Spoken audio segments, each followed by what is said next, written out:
And are the Dallas Cowboys dead? Okay, Dallas Cowboys bring in Mr. Wilson at linebacker. Who is their linebacking core currently there for Dallas? Kenneth Murray has been their middle linebacker, came over from the Chargers, former Oklahoma Sooner. He can run. He's a sideline to sideline guy. Can be a little light in the ass at times, and you can struggle downhill. Overshown. I think his window opened up for him to get back healthy and get back in the lineup for them as well. But Logan Wilson, he's a good player. Now he fell out of good graces in Cincinnati. We don't know what really went on behind closed doors. Maybe you wanted some younger players, maybe some different players in the system. But he was the guy for Lou Anarumo's defense for that run, the AFC Championship run. And over the last 5.5 years, he leads all middle linebackers with you see it right here on this Shefty tweet with 11 interceptions, so he can get his hands on the ball, make plays. Smart guy, can get guys lined up. I'm sure he won't have a problem picking up this defense. Obviously, he won't fix everything in Dallas. It'll be a group effort. But, yeah, he's a good player to add to your core. Are they dead, Donner, in Dallas? You know, Jerry's coming out and saying, hey, you can call me Jerry Kardashian. You know, because I'm not scared. Just make sure we're the topic of conversation. Now, does that necessarily mean we can't win games? No, I'm not saying that, but I'm going to make sure we are certainly in the middle of controversy if needs be. You're going to be talking about my team. Now the entire conversation following that is like, Jerry's telling the truth now. Jerry's at the stage of life where he's just going to go ahead and let me go ahead and give you guys my actual feelings and my actual thoughts. Did the documentary on the red carpet of the documentary. He said, I'll stir some shit up now. Don't you worry about that. Now he follows up even more with Stephen A. yesterday saying, you know, we're always a topic of conversation. Even if we're not, guess what? We're about to be because it's something I'm about to do. That's the business that you're in, Mr. Stephen A., and that's also the business that I'm in, Mr. Stephen A. Is that conducive to winning NFL games where everybody says it's already hard enough? You know, they talk about distractions. Players get labeled a distraction. This person, distraction. Don't let him in your locker room. Get him out of the league. What he brings is too much. Jerry Jones is actually coming out saying, I am a distraction. A very, very, very, very, very expensive distraction at all times. Is it a bad thing that Jerry thinks this way, or do you think it's okay as long as the football side of it is kind of separated from the state, if that makes sense? Yeah, I think everybody in Dallas is used to it. You know, that show's been going on for a long time, and they're used to the drama and everything. Yeah, as long as they're talking about us, good or bad, as long as they're talking about us, we're good. Is that good for football? I think so, but it's not necessarily good for their football team. Logan Wilson, 2 years ago, Logan Wilson, hell of a trade. This Logan Wilson, I'm not sure he even helps. Well, Jerry's the GM, so you think Jerry maybe has lost his fastball here as the general manager, speaking so openly about being a distraction to his own team that I guess he owns as well. Owner Jerry might be getting in the way of managing Jerry by the shit that the owner wants to, you know, because I think GMs and coaches might have disagreements with the owners. Okay, Miss Blackburn over there in Cincinnati said these players just got to take the deals that they're offered up. Okay, so then the GM Duke Tobin's probably like, why are we? That is not the right thing to say. There's always disagreements, I think, between GMs and owners because of something. You know, that's just the most recent one that pops in my mind right now. I wonder if GM Jerry ever sits down and goes, God, this owner, Jerry. The hell's he doing? He cannot help us. He cannot help us. He's in the way all the time. And I think Dallas Cowboys fans are saying the same thing. And I think my favorite part of it all, this entire evolution of how people view Jerry Jones as the general manager of the Dallas Cowboys, I think we all agree that he's not doing that, right? We know that that's just a fictitious title. Is that what we're saying? I think he has owner say in stuff. But he's not doing day-to-day GM stuff. No, he's so Stephen Jones is doing the phone calls every single day. I assume his family's taking. He was standing on a honey hole, okay, 3 miles underneath his cowboy boots that he was wearing, talking to Wall Street. You think I care about the Dallas defense?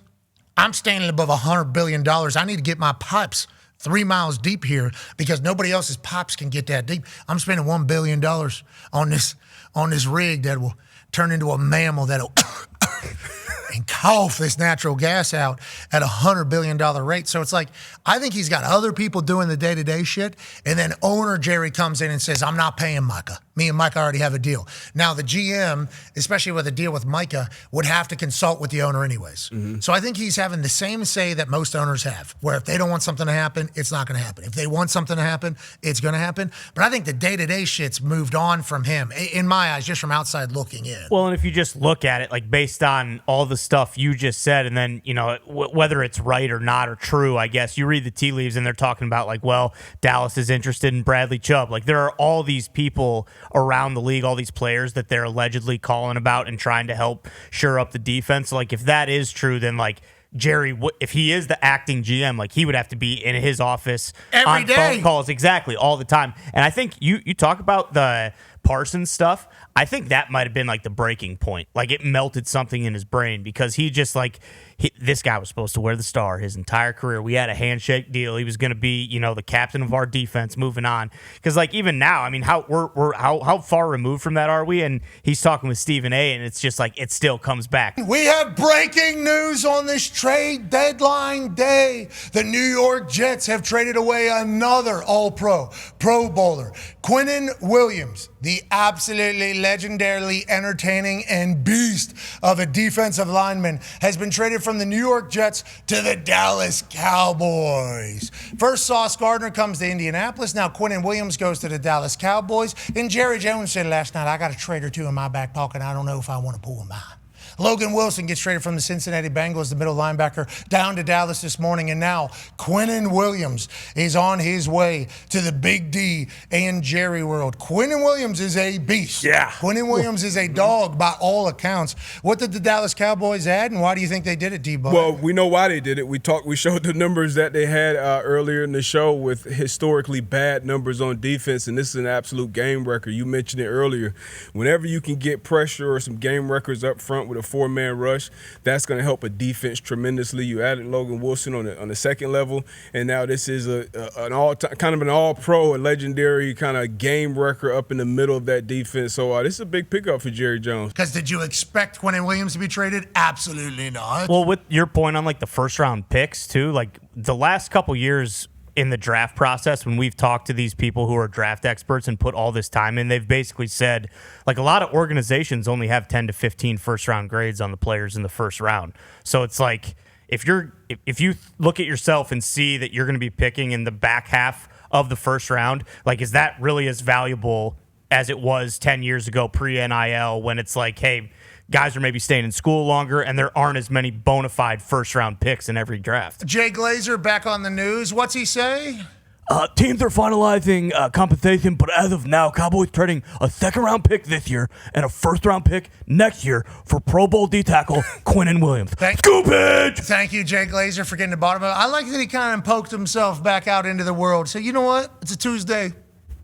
I might want to drop a little something on something. He still runs the tri-state area. If he wants to. Yeah. That's kind of the decision that Jay Glazer's got to make, especially now that he's married. Shout out to the Tennessee Right, Twins exactly. as well. And we obviously love Jay Glazer on this particular program. Been around a long time. So a second-round pick and a first-round pick for Quinnen Williams, allegedly, is what's being reported. Still figuring it out. What does that mean? What does that mean? What could that mean? They're still trying to figure it out. It's just dollars and cents and contracts. It's lawyer talk now. Okay, and, lawyer talk is tough to understand. That's why you need to get other lawyers. And your lawyers need to talk to their lawyers. And these things like to just talk amongst their own language. And then all of a sudden you're sitting there, is this thing?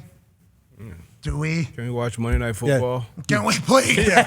Can we please watch Monday Night? Hopefully my lawyer's the number one pick. Yeah, you would certainly hope six. that. Yeah, you would certainly hope that. All right, Quinnen Williams to the Dallas Cowboys. Sauce Gardner to the Indianapolis Colts. A.D. Mitchell back to the New York Jets from the Indianapolis Colts during the Sauce Gardner trade. Logan Wilson goes to the Dallas Cowboys. Draymond Jones goes from the Titans to the Baltimore Ravens. Jacoby Myers, huge trade from the Las Vegas Raiders to the Jacksonville Jaguars. Shaheed to the Seahawks. Rashid Shaheed from the Saints to the Seattle Seahawks. Is that everything? I think so, as of everything from today. Yeah, from today.